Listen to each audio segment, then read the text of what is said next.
കൊച്ചിൻ ഷിപ്പ്യാർഡിൽ നിർമ്മാണം പുരോഗമിക്കുന്ന കപ്പലിൽ I love Pakistan എന്നെഴുതിയ സംഭവത്തിൽ രാജ്യദ്രോഹ കുറ്റം ചുമത്തി കേസെടുത്ത് പോലീസ്. UK കമ്പനിക്കായി നിർമ്മിക്കുന്ന കപ്പലിലാണ് എഴുത്ത് പ്രത്യക്ഷപ്പെട്ടത്. കേസിൽ 162 പേരുടെ മൊഴിയെടുത്തു. ബ്രിട്ടനിലെ നോർത്ത് സ്റ്റാർ ഷിപ്പിംഗിനായി 2025-ൽ നിർമ്മാണം ആരംഭിച്ച കപ്പലിലാണ് ഐ ലവ് പാകിസ്ഥാൻ എന്ന എഴുത്ത് കണ്ടെത്തിയത്. 2 ആഴ്ച മുമ്പാണ് എഴുത്ത് ശ്രദ്ധയിൽപ്പെട്ടത്.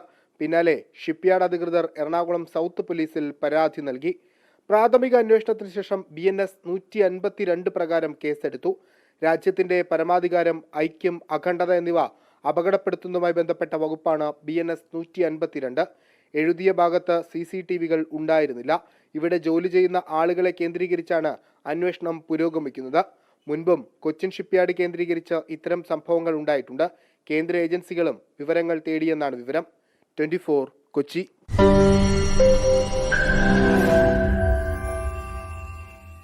ലോകത്തെവിടെയായാലും ഏത് സമയത്തും 24 വാർത്തകളും ഓഗ്മെന്റഡ് റിയാലിറ്റി പാക്കേജുകളും എക്സ്പ്ലെയിനറുകളും വിശദമായി കാണാൻ ഞങ്ങളുടെ YouTube ചാനൽ നിങ്ങൾക്ക് സബ്സ്ക്രൈബ് ചെയ്യാം.